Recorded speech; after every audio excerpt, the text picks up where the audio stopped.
नमस्कार. जय श्रीराम. मंडळी, या राजकारण्यांकडे, राजकीय नेत्यांकडे, पुढाऱ्यांकडे असं काय कमी असतं किंबहुना यांना एवढे मोठमोठे राजकीय नेते, हे मंत्री, मोठमोठ्या हुद्द्यावर काम करणारे, यांना असं काय कमी पडतं म्हणून ते ह्या भोंदू बाबांचा आधार घेतात, एखाद्या भोंदू बाबाच्या एवढं आहारी जातात. ह्यांना असं काय कमी पडतं? सगळं काही मिळून यांना एक कमीच. मग ज्यांना खरंच काही मिळत नाही आहे त्यांनी कुणाचा आधार घ्यावा? की अत्यंत गरीब आहे, ज्यांना 2 वेळ जेवणाची पण भ्रांत आहे, 200-300 रुपये दिवसाला मिळत नाही आहे, उपासमारीची वेळ आहे, अशा माणसांनी कुणाकडे जावं? त्यांनी कशाचा आधार घ्यावा? आणि त्यांना या भोंदूबाबाकडे जाणं परवडेल तरी का? ह्याचं कारण हे काही लाखातनी करोडोमध्ये समोरची शिकार करत असतात. म्हणजे गरिबाने कुणाकडे जावं, कुणाचा आधार घ्यावा? परंतु खरंच गरीब आहे ते कुणाकडे जात नाहीत, हे चांगली गोष्ट आहे. त्यांनी फक्त स्वतःच्या हातांवर म्हणजे कष्टांवरच विश्वास ठेवावा. तूच आहेस तुझ्या जीवनाचा शिल्पकार.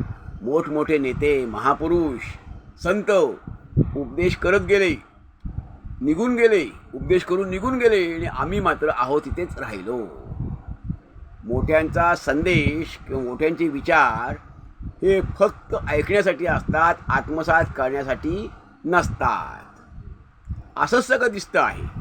मंडळी, आत्ता जे प्रकरण येतं आहे, कॅप्टन बाबा खरात, नेव्हीमधले जे कर्मचारी, बडे ऑफिसर, अधिकारी, ते कॅप्टन त्यांना म्हणावं असं त्यांची इच्छा असायची, असे अशोक खरात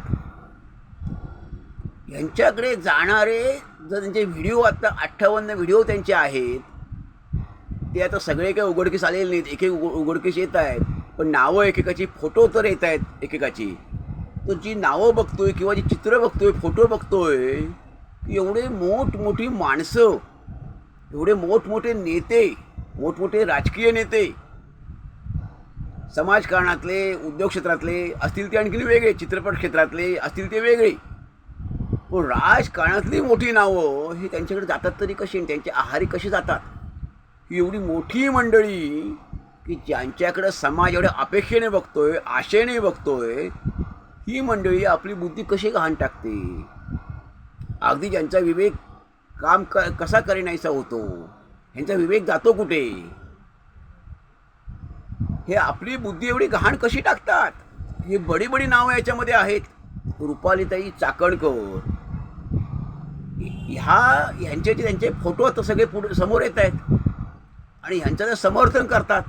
1 वर्षापूर्वी जेव्हा एका वृत्तपत्राने जेव्हा यांच्या विरुद्ध आवाज उठवला या बाबांविरोधात, तेव्हा रुपालीताईंनी त्यांना माफीनामा द्यायला सांगितलं. त्यांच्या संस्थे, या बाबांच्या संस्थेवर त्या सदस्य आहे, संचालिका आहेत.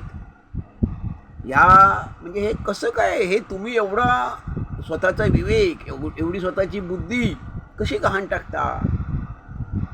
आणि विवेकनिष्ठ विचार काही करणार की नाही? आपण म्हणतो आमचा महाराष्ट्र पुरोगामी आहे, आम्ही पुरोगामी विचारवंताची परंपरा आम्हाला आहे, आणि खरंच आहे, त्याची शंका करण्याचं कारण नाही आहे. आपल्या राज्यात जेवढे पुरोगामी विचारांचे महापुरुष झाले, संत झाले, तेवढे अन्य राज्यात क्वचित झालेले असतील. पण त्यांच्याकडे आम्ही घेतलं काय? काही घेतलेलं नाही आहे. सगळं वाया गेलं का? मग ते सगळं पाणी फिरलं का असं म्हणायचं का? आता या बाबाची प्रॉपर्टी बघितली तर ती अधिकृत बघितली तर 500 कोटी, अनधिकृत किती असेल? आत्तापर्यंत 500 कोटीचा काहीतरी हिशोब लागलेला आहे असं म्हणतायत, पण अनधिकृत असेल, निनावी असेल, ती किती असेल? समोरच्यांकडनं काही कोटीमध्ये, काही लाखामध्ये हा फी घेणार, देणगी घेणार, दान घेणार, त्याला दक्षिणा म्हणतात. सामान्य गरीब मजुराला मजूर देताना 300-400 रुपये झाली की आपण म्हणतो नाही एवढी नाही देणार म्हणून. किंवा रस्त्यावरचा जो फेरीवाला असतो मजूर, त्याच्याकडनं आपण घेत असतो, त्यांनी 100 रुपये सांगले की आपण त्याला 50 रुपये म्हणतो, 30 रुपये म्हणतो, वस्तू एवढ्या दरात दे. आणि अशा लोकांना तुम्ही एवढे पैसे कसे देता? आपलं दान सत्पात्री नको का पडायला? आपल्या संतांनी काय सांगितलेलं आहे? जोडोन या धन उत्तम व्यवहारे उदास विचारे वेच करी. मग करतोय का आपण असं? कसं चाललंय हे? हे भोंदू बाबा असतात. तुकाराम महाराज कसे संत होते?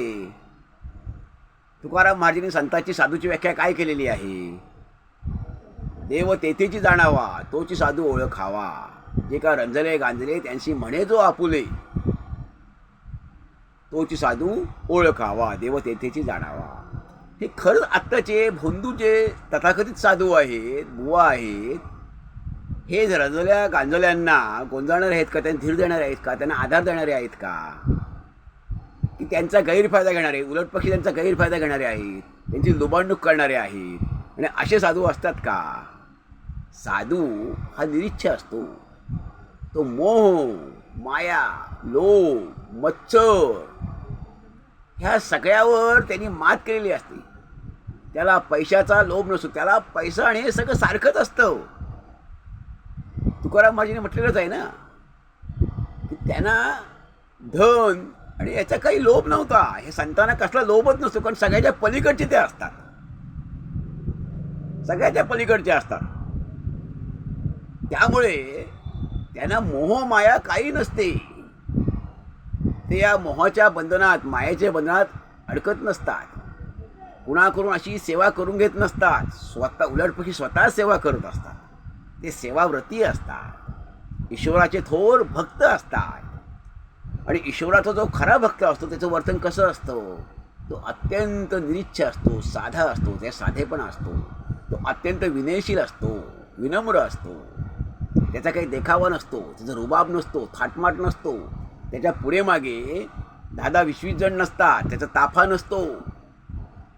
त्याचे कपडे किती साधे असतात. यांची पादत्राणे, आता यांची साधा तथाकथित साधू यांची पादत्राणे कशी असतात? सोन्याची आणि चांदीची, धातूची. संत तुकाराम, संत ज्ञानेश्वर, संत एकनाथ असे होते का? संत नामदेव असे होते का? संत गाडगे बाबा असे होते का? गाडगे महाराज आत्ता जर असते ना मंडळी, तर या आत्ताच्या भोंदू बाबांना त्यांनी चापकाने फोडून काढलं असतं किंवा काठीने बदलून काढलं असतं. कारण ही ज्यांची पात्रता आहे.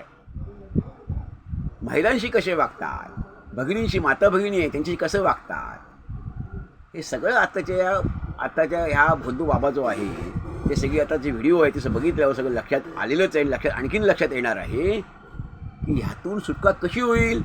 तर आपला विवेक जागा असला पाहिजे. आपला विवेक हा जागा असला पाहिजे. आणि प्रबोधन तर एवढ्या वर्ष आपलं होत आलेलं आहे. मग या प्रबोधनातून आपण काय घेतलं? आपण आपली परंपरा काय जपतोय? आपली विचारांची महान परंपरा आहे, प्रबोधनाची महान परंपरा आहे. त्यातून आपण काय घेतलं? मंडळी, जे झालं ते खरंच अत्यंत घृणास्पद आहे, निषेधार्ह आहे, खेदजनक आहे. ह्या ज्या खरात बाबाचे जे प्रताप आहेत सगळे ते दिसत आहेत. आता काही लपून राहिलेले नाही आहे. त्यामुळे जे दिसतंय ते अत्यंत निंदनीय आहे. आणि त्याच्या आहारी आपले हे सगळे मोठमोठे नेते गेले, ते अत्यंत दुःखदायक आहे, संतापजनक आहे. आणि सगळ्या समाजाला विचार करायला भाग पाडणारे आहेत, प्रवृत्त करणारे आहे.